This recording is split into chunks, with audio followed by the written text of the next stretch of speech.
السلام علیکم ورحمۃ اللہ وبرکاتہ۔ الحمد للہ رب العالمین والعاقبۃ للمتقین والصلاۃ والسلام علی رسولہ الکریم۔ فاعوذ باللہ من الشیطان الرجیم، بسم اللہ الرحمن الرحیم۔ انما الخمر والمیسر والانصاب والازلام رجس من عمل الشیطان فاجتنبوہ لعلکم تفلحون۔ محترم حضرات، ہم سیرت مصطفیٰ صلی اللہ علیہ وسلم کے حوالے سے سیریل وائز گفتگو کر رہے ہیں اور بات چل رہی ہے گناہ کبیرہ پر۔ آج اس کا 315 سیریل ہے اور آج ہم بات کریں گے شراب کے بارے میں۔ ہم 3 باتیں بیان کریں گے انشاءاللہ۔ سب سے پہلے یہ ہے کہ یہ شراب کا آئیڈیا کیسے آیا، کہ شراب پینے کی چیز ہے، یہ آئیڈیا کیسے آیا۔ دوسری بات بیان کریں گے کہ شراب کے بارے میں اسلام کی بیسک پالیسی جو ہے تو ہر مذہب کی ہے، لیکن اسلام کے بیسک پالیسی تمام غلیظ چیزوں کے بارے میں ہے کہ کھانے اور پینے کے بارے میں اس کے پیچھے راز کیا ہے، یہ دوسری بات بیان کریں گے۔ اور تیسری بات انشاءاللہ بیان کریں گے کہ آخرت میں اور دنیا میں بعض گناہوں کی ڈبل سزا ہوتی ہے، یعنی دنیا میں بھی سزا ہوتی ہے اور آخرت میں بھی ہوتی ہے، ان میں سے ایک شراب ہے۔ یہ 3 باتیں ہم آپ کے سامنے رکھنے کی کوشش کریں گے۔ اللہ تعالیٰ سے دعا کرتے ہیں کہ اللہ تعالیٰ صحیح بات کہلائے اور صحیح بات سمجھنے کی توفیق عطا فرمائے۔ یہ جو شراب پی رہا ہے یہ تو بہت پرانی کہانی ہے۔ یہ شراب شروع کیسے ہوئی یہ بتا رہا ہوں آپ کو۔ اس دنیا میں بہت سی چیزیں بغیر تجربے کے تجربے میں آئی ہیں، نہیں سمجھے، بغیر ایکسپیرینس کیے ہوئے ایکسپیرینس میں آ گئی ہیں۔ مثال کے طور پر آپ کو دیکھا ہوگا آپ نے کہ یہ جو شیشہ ہوتا ہے گاڑی کے سامنے کا، یہ شیشہ جب ٹوٹتا ہے تو ایسا نہیں ہوتا کہ اس کے ٹکڑے ٹکڑے الگ ہو جائیں، 50 اس میں پڑیں گے لیکن وہ سب آپس میں کیا ہے، جڑا رہے گا۔ یہ اس میں ایک کیمیکل ڈالا جاتا ہے۔ یہ کیمیکل لوگوں کو معلوم نہیں تھا کہ اگر شیشے کے ساتھ ملا دیا جائے گا تو اس کا نتیجہ یہ نکلے گا کہ شیشہ نہیں ٹوٹے گا۔ یہ ہوا یہ کہ کیمیکل شیشے کی بوتل میں ایک بندہ لے جا رہا تھا اور بوتل ہاتھ سے گر گیا۔ جب ہاتھ سے گرا تو بوتل کے 50 ٹکڑے ہوئے لیکن ٹکڑے الگ نہیں ہوئے۔ تو وہاں سے یہ تجربے میں آیا کہ اگر اس کیمیکل کو گلاس میں ملا دیا جائے تو اس کا نتیجہ یہ نکلے گا کہ گلاس کبھی بھی مارا جائے گا نا تو ٹوٹ ٹوٹ کر جو ہے ٹکڑے ٹکڑے نہیں ہوگا۔ ایسے ہی یہ شراب ہے۔ شراب تو بیسک جوس سے بنتی ہے، اور شروع میں جو شراب بنتی ہے، بلکہ امام اعظم علیہ الرحمہ کا تو کہنا ہے کہ خمر کہتے ہی اسی چیز کو جو انگور سے بنے بنیادی طور پر، بعد میں پھر بے شمار طریقے سے بنائی جانے لگی۔ تو انگور کا جوس نکال کر کسی آدمی نے رکھ دیا اور رکھنے کے بعد بھول گیا ہوگا، اس کے بعد جب اس نے 10-20 گھنٹے کے بعد اس کو پیا تو پینے کے بعد مستی آئی۔ وہاں سے اس کو معلوم ہوا کہ اس کے اندر کیا ہے، مستی کے چانسز ہیں۔ وہاں سے یہ دھیرے دھیرے جب وہ انگور کو بنایا تو پھر دوسرے جوس کو نکال کے رکھا ہوگا۔ ایسے گویا کہ یہ ایکسپیرینس کیے بغیر ایکسپیرینس میں آ گئی، لیکن یہ کتنی پرانی ہے یہ کہنا بہت مشکل کام ہے۔ تو ایک بات تو اس کی یہ ہے۔ دوسری چیز جو آپ کو بتانا چاہ رہا ہوں وہ یہ کہ اللہ تعالیٰ نے مسلمانوں کے لیے بلکہ اپنے بندوں کے لیے کھانے اور پینے کی غلیظ چیزوں کو حرام کر رکھا ہے۔ اس کی بنیادی وجہ کیا ہے، غور سے سنیے گا۔ اللہ تعالیٰ یہ نہیں چاہتا ہے کہ جس بندے سے بندے ہمارا نام لیں گے، جس منہ سے، اس منہ سے غلیظ چیز جائے۔ یہ بیسک پالیسی ہے کہ جس منہ سے ہم اللہ کا نام لیں گے، قرآن کریم پڑھیں گے، نماز پڑھتے ہیں، اس میں اللہ کا کلام پڑھتے ہیں، وہ یہ نہیں چاہتا کہ جس منہ سے بندے ہمارا نام لے اس منہ سے غلیظ چیز جائے۔ تو ایک تو جیسے غلاظت، پاخانہ جسے آپ کہتے ہیں، پیشاب کہتے ہیں، یہ ناپاک حرام ہے کھانا پینا اس کا۔ اسی طریقے سے خون جو ہے وہ حرام ہے کھانا پینا، اور اسی طریقے سے شراب بھی ہے۔ آپ دیکھیں کہ جب بچہ ماں کے پیٹ پہ رہتا ہے تو ماں کے پیٹ میں بچے کی جو غذا ہے وہ صرف خون ہے، ٹوٹل۔ اب خون اللہ کو پسند نہیں ہے کہ ہمارے بندے کے منہ سے جائے، کیونکہ اس بندے نے ہمارے منہ سے کیا کرنا ہے، اپنے منہ سے کیا کرنا ہے، اللہ کا نام لینا ہے۔ پروردگار عالم نے اس بندے کو جو ماں کے پیٹ میں پلتا ہے بچہ، اس کے ناف کے ذریعے سے خون کو پہنچایا جاتا ہے۔ حالانکہ سسٹم کھانے پینے کا ہمیشہ دنیا میں کس چیز کا ہے؟ منہ سے کھانا پینا ہے، لیکن چونکہ غذا اس کی خون ہے، اس خون کی غذا چونکہ حرام ہے، لہذا اپنے بندوں کی اس نے حفاظت فرمائی ہے کہ وہ بندے کو منہ کے ذریعے خون نہیں جاتا ہے بلکہ وہ خون ناف کے ذریعے جاتا ہے۔ اب ایک بندہ جس کے لیے اندر پورے سسٹم کو اللہ نے چینج کیا کہ غلط چیز ہمارے بندے کے منہ سے نہیں جائے، بندہ پیدا ہونے کے بعد اگر غلیظ چیز منہ سے کھاتا ہے تو یقینی بات ہے رب ذوالجلال کو نفرت ایک فطری چیز ہے کہ میں نے اس کی حفاظت ایسی کی، اور یہ جو ہے نا یہ اس کو نہیں سمجھتا ہے۔ جیسے عورتوں کے سطر کھولنے پر اللہ کو بہت ناراضگی ہے، آپ کو معلوم ہے؟ دو تین باتیں اسی کے ساتھ بتا دیتا ہوں۔ جب عورتیں دفنائی جاتی ہیں، مطلب کفن دی جاتی ہے، تو مرد کے مقابلے میں 2 کپڑے ایکسٹرا ہوتے ہیں۔ کس کو؟ عورت کو۔ ایک کپڑا ہوتا ہے جس کو سر پہ باندھا جاتا ہے، اس کے بال کو اس میں لپیٹ دیا جاتا ہے، اور ایک کپڑا ہوتا ہے جو اس کے سینے بند پر ہوتا ہے۔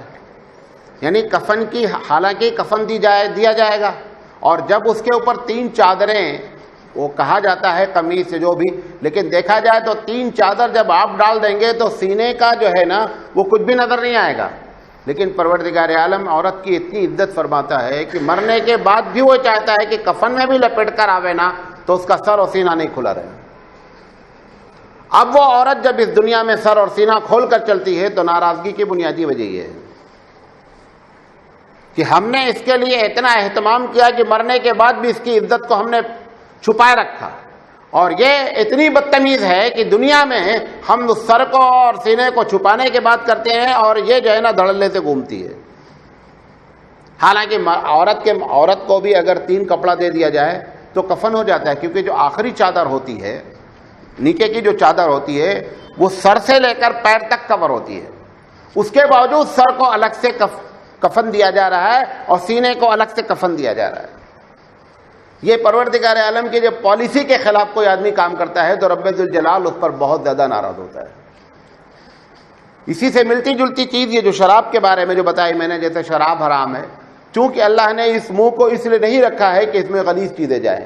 آج کل نیٹ اور ان سب کی لعنت سے ایک اور چیز جو ہے وبا آئی ہے، مستقل سوالات آ رہے ہیں، وہ میں جواب نہیں دینا چاہ رہا ہوں، کہ عورت مرد کی شرمگاہ کو منہ سے جو ہے وہ چومتے ہیں اور چوستے ہیں۔ پروردگار عالم نے جس منہ کو اتنا پاک رکھا ہے اس سے آج کل یہ ایک عام وبا سی ہو گئی ہے۔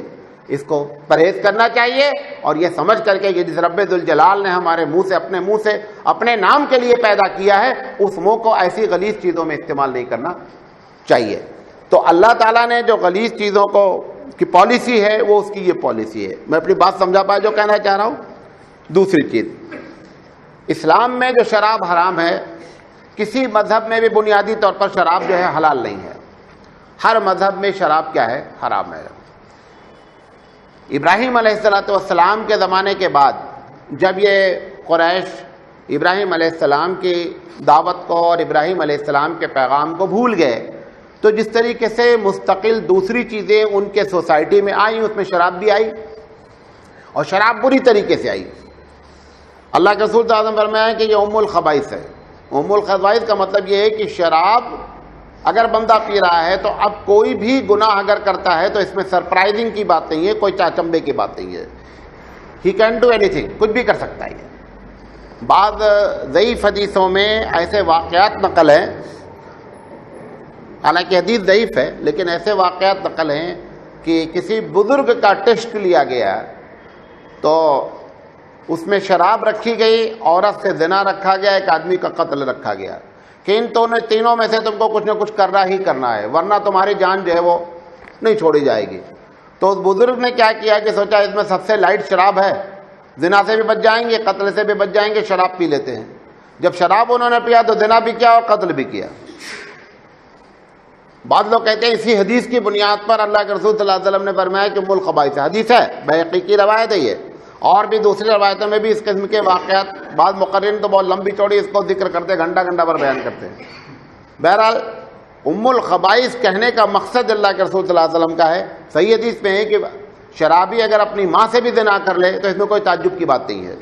وہ ماں سے بھی زنا کر سکتا ہے, بہن کے اوپر بھی اٹیک کر سکتا ہے, محرم کے اوپر بھی اٹیک کر سکتا ہے.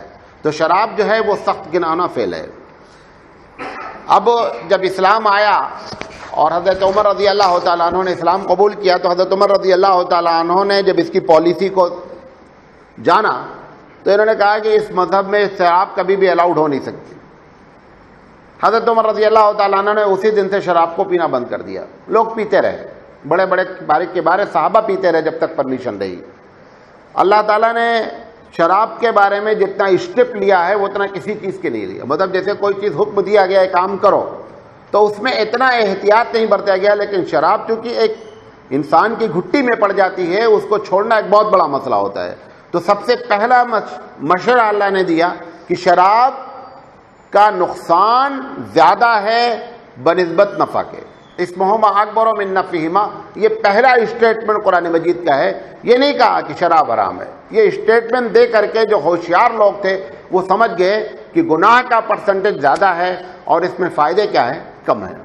دوسرا اسٹیپ لیا اللہ نے, لا تقربوا الصلاۃ وانتم سکارا, کہ نماز کے قریب نہیں جاؤ جبکہ تم کیا ہے, حالت نشے میں ہو. یہ دوسرا اسٹیپ تھا. کوئی صحابی نے شراب پی لیا اور پینے کے بعد نماز پڑھا دی, اور نماز پڑھانے کے بعد انہوں نے قل یا ایھا الکافرون جب پڑھنا شروع کیا نا, تو اب یقینی بات ہے جب ایک آدمی پیا ہے تو کچھ بھی پڑھ سکتا ہے. تو قل یا ایھا الکافرون لا اعبد ما تعبدون, لا کو نکال دیا اس نے. جب لا نکال دیا تو مطلب ہو گیا کہ میں بھی اسی کی عبادت کرتا ہوں جس کی تم عبادت کرتے ہو. اس کے بعد بعض لوگ کہتے ہیں کہ یہ آیت نازل ہوئی کہ اب نماز کی حالت میں شراب کی پرمیشن نہیں ہے, پھر بھی لوگ پیتے رہے. تیسرا جو ہے وہ حکم آیا جو میں نے آیت شروع میں تلاوت کی کہ انما الخمر والمیسر والانصاب والازلام رجس من عمل الشیطان, یہ شیطانی عمل ہے, فاجتنبوہ, اب اس سے پرہیز ہوگا. آرڈیننس آ گیا. یہ آرڈیننس آنے کے بعد ایسا بھی ہوا, بخاری وغیرہ کی روایت میں ہے, صحیح حدیثوں میں یہ روایت ہے کہ جس وقت یہ حکم اللہ کا آیا اس وقت بعض لوگ بیٹھے محفل لگائے ہوئے تھے اور یہ حکم جا کر کے سنا دیا گیا. صحابہ کے مزاج میں اللہ کی کتاب پر عمل کرنے کا اتنا بڑا جذبہ تھا, شراب کو چھوڑنا کوئی آسان کام تو نہیں تھا. مختلف قسم کے ہیلے بہانے کیے جا سکتے تھے. اچھا جتنی بنا لی ہے یہ پی لی جائے, جو ہاتھ میں لیے ہیں یہ پی لی جائے, حالانکہ محفل لگی ہوئی تھی جس وقت یہ حکم جا کر سنایا گیا. حتیٰ کہ یہاں تک آتا ہے کہ جس نے منہ میں رکھا تھا اس نے بھی الٹی کر دیا. اور حدیث میں آتا ہے, صحیح روایتوں میں آتا ہے کہ جب گھڑے کے گھڑے, مٹکے جسے آپ کہتے ہیں, اس کے لیے خاص ایک لفظ استعمال ہوتا ہے مٹکے کے مٹکے جب لڑکا دیے گئے تو مدینے کی گلیوں میں شراب بہنے لگی. لیکن اللہ کے حکم آنے کے بعد تقریباً وہ جو بہت بڑے رسیا تھے شراب کے, انہوں نے شراب کو ایک دم ترک کر دیا. تو شراب 3 اسٹیپ میں اللہ نے اس کو جو ہے حرام کیا, اور آخری جو اسٹیپ تھا وہ یہ کہ آج سے یہ اب امت مسلمہ پر حرام کر دی جاتی ہے. اچھا, تیسری چیز, اسلام میں جو گناہ کی پالیسی دیکھا, اس کو جو میں کہنے جا رہا ہوں اس کو تھوڑا سمجھنے کی کوشش کریں. بعض گناہ ایسے ہوتے ہیں جس سے اللہ کے بندے ڈسٹرب نہیں ہوتے ہیں, بعض گناہ ایسے ہوتے ہیں جس سے اللہ کے بندوں کو تکلیف پہنچتی ہے. اگر کوئی گناہ ایسا ہے اس دنیا میں جس سے کہ آپ کی ذات تو گناہ کر رہی ہے لیکن بندے ڈسٹرب نہیں ہو رہے ہیں, تو اس کا عذاب صرف آخرت میں ملے گا. اور اگر آپ نے اور ہم نے کوئی غلط کام کیا اور اس غلط کام کرنے کا نتیجہ اللہ کے بندوں پر مرتب ہو گیا, مثال کے طور پر آپ نے چیٹنگ کی. جب ایک بندہ دھوکہ دیتا ہے تو دھوکہ دینے کے بعد ایک بندے کو نقصان پہنچتا ہے. جب ایک آدمی جھوٹ بولتا ہے تو دوسرے بندے کو اس کی وجہ سے تکلیف ہوتی ہے. جو اس قسم کے گناہ ہیں ان کی یہاں بھی سزا ہے اور وہاں بھی سزا ہے. لیکن جو گناہ ایسے ہیں کہ جن کا ایفیکٹ کسی دوسرے پر نہیں پڑتا ہے, اس کی ایک ہی سزا ہوتی ہے. مثال کے طور پر شراب بھی حرام ہے, سور کا گوشت بھی حرام ہے مسلمان کے لیے, اور دونوں کی حرمت تقریباً کیا ہے, برابر ہے. اگر آپ اسلامی حکومت میں کسی کے بارے میں کمپلینٹ کریں کہ صاحب یہ مسلمان ہو کر کے سور کا گوشت کھاتا ہے, تو اس کو بلا کر سمجھا بھلے دیا جائے، بتا دیا جائے حرام ہے، لیکن عدالت سزا نہیں دے گی، کیونکہ جو بندہ سور کا گوشت کھایا اس نے کسی بندے کو تکلیف نہیں پہنچایا، اپنی ذات کے لیے کیا ہے۔ شراب جو ہے اس میں جب بندہ شراب پیتا ہے تو دوسرے کو ڈسٹرب کرتا ہے، لہذا یہاں بھی سزا اور وہاں بھی سزا۔ لہذا اسلام کی جتنی سزائیں ہیں ہر سزا میں یہ ایک بیسک پالیسی ہے۔ اب جیسے ایک آدمی روزہ چھوڑ دے مثال کے طور پر، تو عدالت میں اگر کیس بھی کر دیا جائے کہ صاحب روزہ اس نے چھوڑا ہے، روزہ نہیں رکھ رہا ہے، تو جج بلا کر کے اس کو سمجھائے گا، بجھائے گا، روزہ چھوڑنے کی سزا یہاں نہیں دے گا۔ نماز ایک ایسا ہے جس کی سزا یہاں بھی ہے وہاں بھی ہے، اس لیے بتا رہا ہوں کہ یہ کراس کوسچن آ سکتا ہے۔ نماز کے بارے میں ہے نا کہ اگر نماز ایک آدمی نے جان بوجھ کر چھوڑا تو ایسی شکل میں جو ہے اس بندے کو قید کر دیا جائے، اور اگر وہ اقرار نہیں کرتا ہے تو بعض ائمہ کے نزدیک قتل کر دیا جائے۔ حالانکہ نماز چھوڑنے پر بھی کسی دوسرے کا نقصان نہیں ہوتا ہے۔ نماز میں جو یہاں سزا دی جا رہی اس کی وجہ سمجھ لیں، نماز کی سزا نہیں ہے وہ۔ اللہ کے رسول نے فرمایا کہ نماز چھوڑنے والے نے کفر کیا تو وہ مرتد ہو گیا، مرتد ہونے کی سزا ہے اسے۔ نماز چھوڑ جائے، آپ نے کیا فرمایا؟ من ترک الصلاۃ متعمدا فقد کفر، کہ جس آدمی نے نماز چھوڑی اس نے کفر کیا۔ اب جب کفر کیا مان گیا تو مطلب اسلام سے خارج ہو گیا، جب اسلام سے خارج ہو گیا تو مرتد ہو گیا، مرتد کی سزا جو ہے وہ ہر حال میں لاگو ہونی ہے۔ تو اس بنیاد پر یہ کراس کوسچن آ سکتا تھا، اس کا جواب دے رہا ہوں کہ نماز کی سزا تو دیکھنے میں ہے، وہ حقیقت میں نماز کی سزا نہیں ہے، بلکہ وہ اس کے ارتداد کی سزا۔ تینوں ائمہ کہتے ہیں اس کو قتل کر دیا جائے، امام اعظم کہتے ہیں کہ نہیں، اس نے کام کیا ہے کافر کا، کافر نہیں ہوا ہے، کافر کا کام کیا ہے لیکن کافر نہیں ہوا ہے، لہذا اس کو قید کیا جائے گا اور اس پر توبہ کرائی جائے گی، اور پھر اس کے بعد جو ہے مسلمان بنے۔ تو بہرحال یہ اسلامک پالیسی ہے۔ اب شراب چونکہ انسان کی ایک کو نہیں پوری فیملی کو ڈسٹرب کرتا ہے، لہذا شراب کی یہاں بھی سزا رکھی گئی اور وہاں بھی سزا رکھی گئی۔ اگر یہاں پر شراب ثابت ہو جائے اور اسلامی حکومت ہو تو اس میں الگ الگ قسم کے فتوے بھی ہیں، لیکن 80 کوڑے مارنے کی بات بھی ہے شارب الخمر کو، خمر کو، کہ 80 کوڑے اس کو مارے جائیں گے۔ بعض روایت میں ایسا بھی ہوتا ہے کہ اگر 80 سے پہلے مر گیا نا تو بقیہ بھی اس کی قبر پر پیٹے جائیں گے، چھوڑے نہیں جائیں گے، پورے کے پورے مارے جائیں گے۔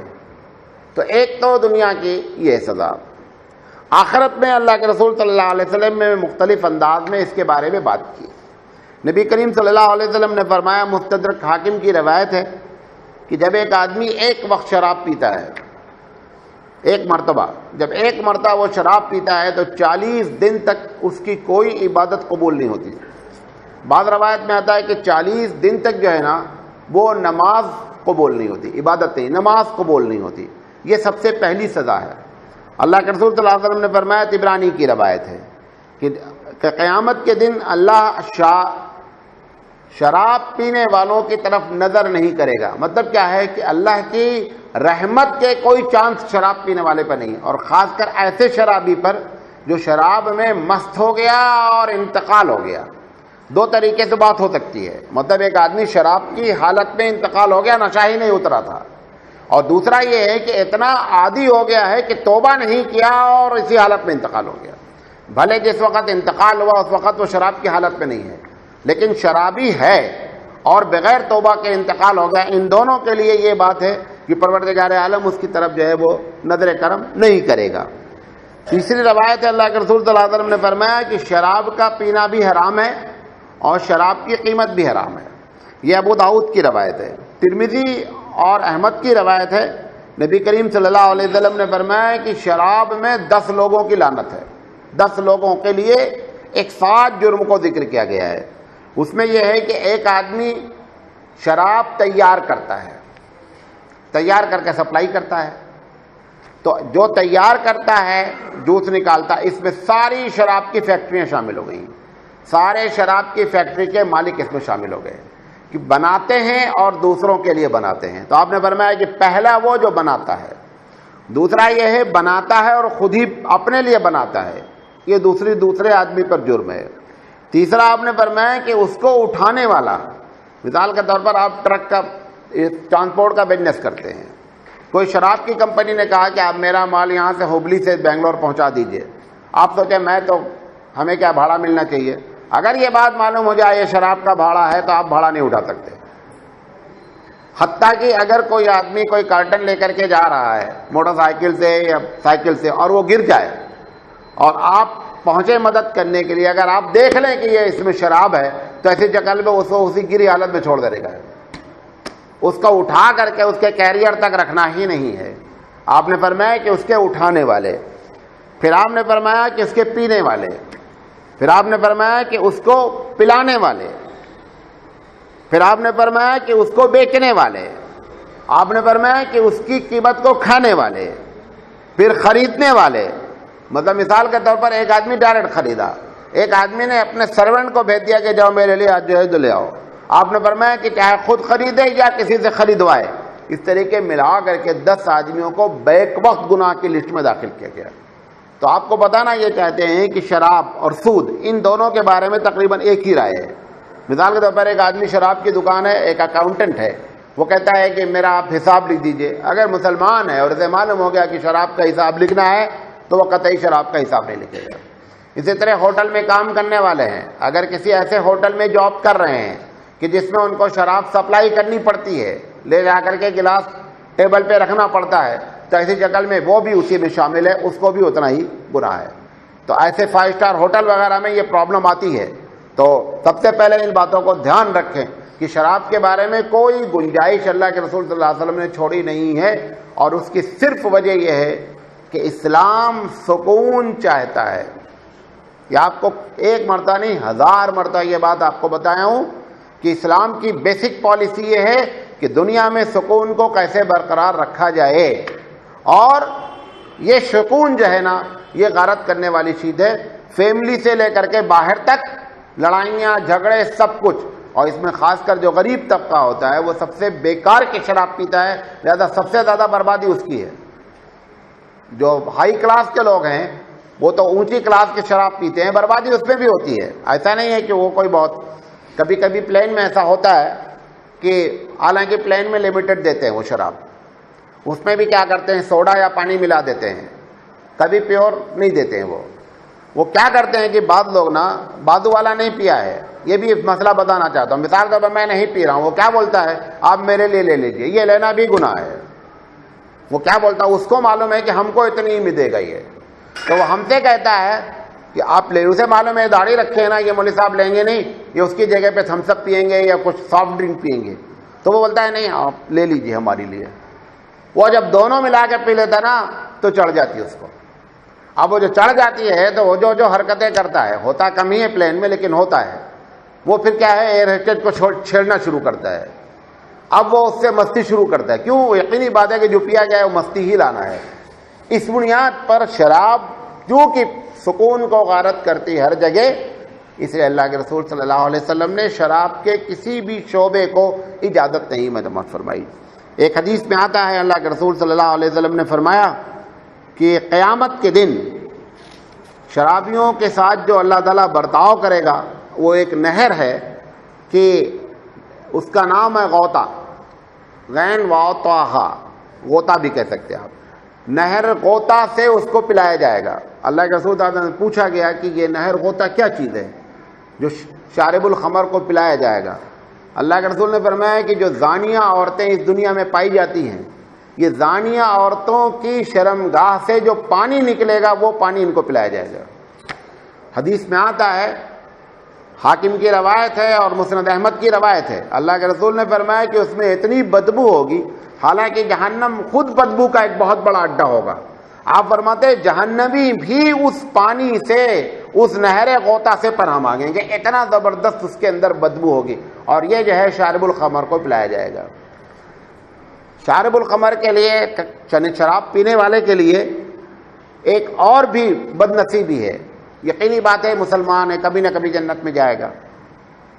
آپ کو بتایا نا ایک مرتبہ کہ جو آدمی کلمہ ایک مرتبہ پڑھ لیتا ہے اس کو جنت میں ایک نہ ایک دن جانا ہوتا ہے، وایا جہنم جائے لیکن جائے گا۔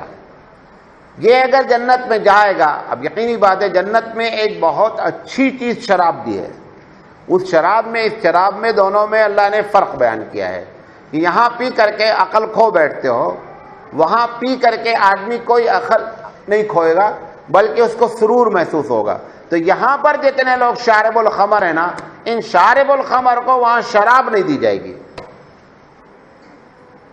وہاں پینا بھی چاہیں گے تو پیئیں گے نہیں۔ اب سوال یہ کہ بھائی جنت میں تو کوئی چیز ناٹ الاؤڈ ہے، یعنی ہر چیز الاؤڈ ہی ہے نا، ناٹ الاؤڈ تو کوئی چیز ہی نہیں۔ یہ کراس کی اس کا نعرہ، اس کا جواب دے رہا ہوں، کیونکہ اتنی تقریر لوگ سن رہے ہیں کہ الگ الگ جب سوال آ رہا تو اندازہ ہو رہا ہے کہ کتنا ادھر ادھر باتیں ہوتی ہیں۔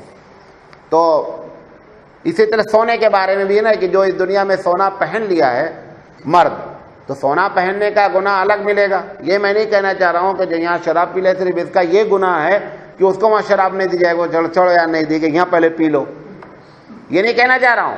یہ کہنا چاہ رہا ہوں کہ جہنم میں جانے کے بعد چونکہ لا الہ الا اللہ محمد رسول اللہ پڑھا ہے، لہذا اس کو ایک نہ ایک دن جنت میں تو جانا ہی جانا ہے، کیونکہ لا الہ الا اللہ کی سب سے بڑی ایڈوانٹیج یہی ہے کہ اس کو جنت میں جانا ہے۔ کب جانا ہے یہ اللہ ہی بہتر جانتا ہے کہ جانا کب ہے، 1000 سال بعد جانا ہے یا 1,00,000 سال بعد جانا ہے، یہ ایک الگ بات ہے، لیکن جانا ہے۔ تو جب وہاں جائے گا تو وہاں شراب جو ہے نا اس کو نہیں دی جائے گی۔ تو سوال یہ ہے کہ جنت میں تو کوئی چیز کے لیے یہ تو ہے ہی نہیں کہ آپ نہیں کریں۔ قرآن کہتا ہے وَلَكُمْ فِيهَا مَا تَشْتَهِي أَنفُسُكُمْ، کہ جنت میں تمہارے لیے وہ ہے جو دل چاہے گا۔ اب دل چاہے گا شراب کا، تو مفتی شفیع علیہ الرحمٰن نے اس کا جواب دیا ہے کہ یہ جو لوگ ایسے لوگ ہیں نا، ان کا وہاں دل ہی نہیں چاہے گا۔ نہیں سمجھے بات؟ جو یہاں پہ شراب پی چکا ہے سڑی والی مٹکے والی، وہاں پہ جس کے بارے میں قرآن نے کہا ختامہ مسک، کہ اس شراب کی بوٹل پہ جو سیل لگی ہوگی، قرآن مجید کہتا ہے ختامہ مسک، کہ اس کے اوپر مشک کی سیل ہوگی، اور کھول دیں گے نا تو اتنی خوشبو ہوگی، مشک سمجھتے ہیں تو مشک کی طرح خوشبو ہوگی۔ تو یہ ایسی ساری چیزیں ہیں نا اس کو نہیں دی جائیں گے۔ اب چونکہ جو جنت کی ایک خوبی ہے کہ جو تمہارا دل چاہے وہاں، ابھی بھی دل کا ریموٹ اللہ کے ہاتھ۔ اس کا یہ مطلب نہیں ہو گیا کہ جنت چلے گئے تو اب ریموٹ جو ہے نا وہ تمہارے ہاتھ میں آ گیا، لہذا ایسے لوگوں کا وہاں دل ہی نہیں جائے گا۔ اب دونوں باتیں کیا ہو گئی؟ تطبیق والی ہو گئی۔ آخری بات کہہ کر اپنی بات ختم کریں گے۔ یہ اب ایک آدمی نے شراب پی رکھی، آج تک تقریر سنا، تقریر سننے کے بعد اس کے دماغ میں بات آئی کہ اللہ نے جس منہ کو ہم کو بنایا تھا اپنے کلام پڑھنے کے لیے، اپنے نام لینے کے لیے، ہم نے اس سے اتنا بڑا غلط کام کیا، لہذا توبہ کرنا چاہتا ہے۔ اس کو چاہیے توبہ کرے۔ دیکھیں، کوئی بھی دنیا کا گناہ اگر اللہ کے دربار میں توبہ کر لیا جائے، اللہ کے رسول صلی اللہ علیہ وسلم فرماتے ہیں تائب من الذنب کمن لا ذنب لہ، کہ گناہوں سے توبہ کرنے والا ایسا ہے گویا گناہ کیا ہی نہیں۔ بخاری کی روایت ہے اور اس کے علاوہ بھی روایتیں ہیں کہ جب اللہ نے مخلوق کو پیدا کرنا چاہا تو سب سے پہلے قلم کو پیدا کیا، قلم سے کہا لکھو، تو قلم نے کہا کیا لکھے؟ تو اللہ نے کہا کہ سب سے پہلا جملہ لکھو کہ میری رحمت میرے غصے پر ہمیشہ غالب رہے گی۔ میری رحمت، یہ بخاری کی روایت ہے، اللہ کے رسول صلی اللہ علیہ وسلم نے ہم لوگوں کو اطلاع دی کہ ان اللہ کتب کتابا قبل ان یخلق الخلق، قبل اس کے کہ اس نے مخلوق کو پیدا کیا، اور اس نے کہا ان رحمتی سبقت غضبی، کہ میری رحمت میرے غضب پر ہمیشہ غالب رہے گی۔ فَهُوَ مَكْتُوبٌ عِندَهُ فَوْقَ الْعَرْشِ، اور یہی چیز ہے وہ جو عرش کے اوپر لکھی ہوئی ہے۔ لہذا اگر کوئی آدمی نے یہی نہیں، شراب نہیں، زنا کا گناہ کیا ہے، کوئی بھی گناہ کیا ہے، اس کو چاہیے کہ توبہ کر لے۔ زنا کا جو سب سے خطرناک معاملہ ہے وہ یہ ہے کہ غیر شادی شدہ لوگ اگر زنا کیے ہیں یا لائن ماری ہے عورتوں کے ساتھ، تو ان کو جو ملنے والی ہے اس کے بھی چانسز وہی ہیں کہ ایسے ہونے کے چانسز زیادہ ہیں، کیونکہ یہ ناانصافی ہوگی اللہ کے کہ آپ بدکار ہوں اور ایک معصوم لڑکی آپ کو دے دی جائے، یہ انصاف نہیں ہے۔ انصاف یہی ہے کہ بدکار کو بدکار ملے۔ اگر ہم نے یہاں پہ 4 گرل فرینڈ رکھی ہے تو ہم کو چاہیے کہ جو بیوی ہم کو مل رہی وہ بھی 4 بوائے فرینڈ رکھے ہو پہلے سے، تاکہ برابر رہے معاملہ۔ انصاف اسی کو کہتے ہیں۔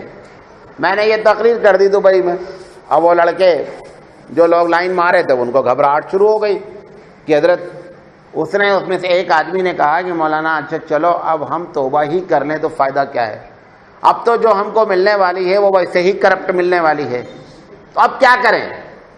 تو اس کا حل یہ ہے کہ ایک بات آج آپ کے سمجھ میں آ گئی، آج آپ توبہ کر لیں کہ اللہ مجھ سے غلطی ہوئی، میں آج سے توبہ کرتا ہوں. اب انشاءاللہ آپ کو جو بیوی بنے گی نا وہ کیا ہے، وہ انشاءاللہ نیک عورت ہوگی. اب ہم نے تقریر کر دی، ایک شادی شدہ نے کہہ دیا، سوال کر لیا کہ مولانا اب تو جو ہو چکا اب تو شادی ہو گئی ہے، تو اب ہم لوگ کیا کریں. یہ دوسرا کوسچن آیا. یہ بھی سب واٹس ایپ پہ کئی گھنٹہ لگ رہا ہے روزانہ یہ واٹس ایپ پہ. اب اس نے شادی شدہ نے سوال کر دیا کہ مولانا اب تو آپ آج آپ کی بات سنیں، شادی سے پہلے سنے ہوتے توبہ وبہ کر کے صحیح کر لیتے معاملہ، اب تو شادی ہو چکی، اس کا مطلب وہ بھی کرپٹ ہے. ہم نے کہا اگر اب سے توبہ کر لو گے تو وہ جو کرپٹ ہونے کے مزید چانسز اس سے رک جائے گی. یعنی آج بھی اگر وہ بندہ توبہ کر لے کہ اللہ مجھ سے غلطی ہوئی ہے، تو اس کی بیوی ہو سکتا ہے کہ شادی ہونے کے باوجود بھی جیسے تم کو ٹیلی فون کرتی ایسے دوسروں کو بھی کرتی ہو، وہ انشاءاللہ نہیں ہوگا، اور اب دونوں سکون کی زندگی گزاریں گے اور ٹینشن نہیں رہے گا. لہذا توبہ ہر حال میں فائدہ مند ہے.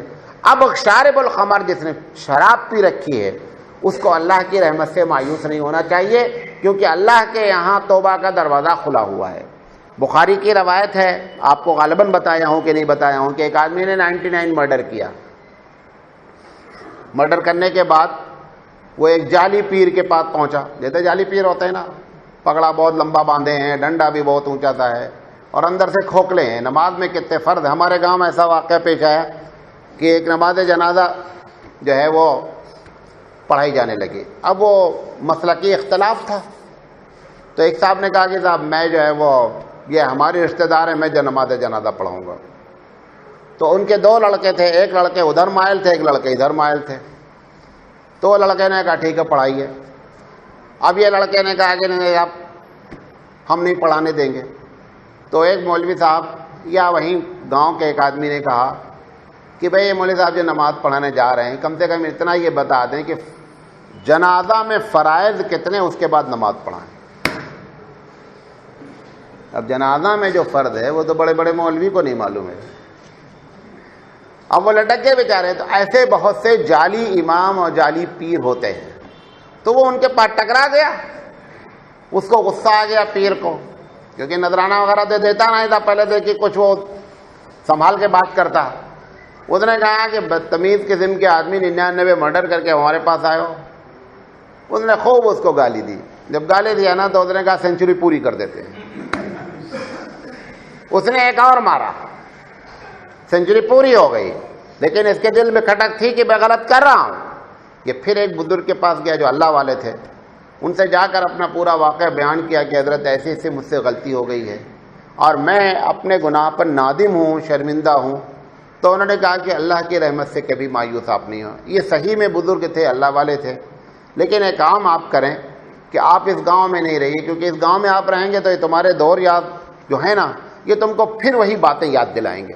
اس لیے تم فلاں جگہ چلے جاؤ اور وہاں جا کر کے اس بزرگ کے ساتھ کچھ دن رہو اور وہاں جا کر کے توبہ کر لو. یہ بیچارہ وہاں سے گیا، راستے میں اس کا انتقال ہو گیا. اب یہ راستے میں جب انتقال ہوا تو جب گرا نا، انتقال مطلب طبیعت خراب ہوئی ہوگی، جو بھی ہوا اللہ کا کرنا تھا سب کچھ. تو اس کی طرف یہ اپنا بیچارہ پیٹ کے بل رگڑ کے بھی اس وقت تک کھینچتا رہا جب تک اس کی جان نہیں نکل گئی. اب اس کے بعد حدیث میں آتا ہے، بخاری شریف کی روایت ہے کہ دونوں فرشتے آئے، جنت والے بھی جہنم والے. بولے بھائی اس کی روح جو ہے نا جہنم میں لے جانے کا ہے. تو جنت والے بولے نہیں یہ جنتی ہے. وہ بولا نہیں یہ بدماش قسم کا آدمی ہے. انہوں نے کہا دیکھو تمہیں معلوم ہے یہ کیسا آدمی کا سب معلوم، لیکن ہے یہ جنتی. اللہ نے جبریل علیہ السلام کو بھیجا ہے. بعض روایت میں آتا ہے ایک فرشتہ آیا، آنے کے بعد اس نے کہا بھائی کس بات پر معاملہ جھگڑا ہے. انہوں نے کہا جھگڑا اس بات پر. انہوں نے کہا ایسا کرو نا، جدھر سے آیا ہے وہ زمین ناپ لو اور جدھر جا رہا ادھر کی زمین ناپ لو. اگر یہ والی زمین زیادہ ہے تو یہ اس علاقے کا بندہ ہے، یعنی جہنمی ہے. اور اگر جس طرف جا رہا ہے اگر وہ ادھر کا جو ہے وہ معاملہ کم ہے تو ایسا ہے کہ یہ بندہ جو ہے وہ جنتی ہے. اب وہ جب ناپا جانے لگا اس کو نا تو وہ اتفاق سے یہ پالے پہ تھا بیچوں بیچ میں. اللہ نے زمین کو حکم دیا اس طرف والی جس طرف جا رہا تھا کہ تو سکڑ جا. پروردگار عالم جب کسی کے ساتھ رحم فرماتا ہے چونکہ یہ سب کیوں ہوا یہ بتانا اصل ہے، کیونکہ یہ خالص دل سے توبہ کرنا چاہتا تھا. اس وجہ سے اللہ تعالیٰ نے اس کی مدد فرمائی اور اس زمین کو حکم دیا گیا کہ زمین سمٹ جا، تاکہ یہ جو ہے نا قانونی لحاظ سے بھی جو بحث ہو رہی ہے بحث ختم ہو جائے اور یہ بندہ جنتی بن جائے، کیونکہ اس کا ارادہ خلوص کے ساتھ یہ بات تھا کہ ہم جو ہے وہ ہم نے یہ کام غلط کیا ہے۔ اسی طرح شارب الخمر ہے یا دنیا کا کوئی بھی گنہگار ہے، اگر اس گنہگار کو یہ بات سمجھ میں آ جائے، دو چیزیں ہوتی ہیں، جو کیا ہے اس پر ندامت ہو کہ اللہ مجھ سے غلطی ہو گئی ہے، اللہ کے دربار میں جا کر کے اپنے گناہوں کا اعتراف کر کے، تیسری چیز یہ ہے کہ آئندہ ہم نہیں کریں گے، اگر ہو جائے وہ ایک الگ مسئلہ ہے۔ جس وقت وہ یہ کہہ رہا ہے جملہ، اس کے دل کی کیفیت ہونی چاہیے کہ میں یہ گناہ قطعی نہیں کروں گا۔ اس کے بعد ہو گیا گناہ، پھر اللہ سے ویسے توبہ کرے، ایسے 1000 مرتبہ بھی توبہ کرے تو کوئی فرق نہیں پڑتا، لیکن جب توبہ کر رہا ہو تو دل کی کیفیت یہی ہو کہ ہم نہیں کریں گے۔ اگر اس وقت یہ ہے کہ چلو ابھی توبہ کر لیں گے بعد میں، تو یقینی بات ہے کہ جس کو توبہ قبول کرنا ہے نا، وہ زبان پر معاملہ اس کا ہے نہیں، وہ تو علیم بذات الصدور ہے، وہ تو دلوں کے ارادوں کو جانتا ہے، اس بنیاد پر فیصلہ کرتا ہے۔ لہذا توبہ کریں، اور یہ ایک گناہ کبیرہ ہے، اس سے بچنے کی کوشش کریں۔ اللہ تعالیٰ سے دعا ہے کہ اللہ تعالیٰ کہنے سے زیادہ عمل کرنے کی توفیق عطا فرمائے۔ وآخر دعوانا ان الحمدللہ رب العالمین۔ سبحان اللہ وبحمدہ، سبحانک اللہم وبحمدک، اشہد ان لا الہ الا انت، استغفرک واتوب الیک۔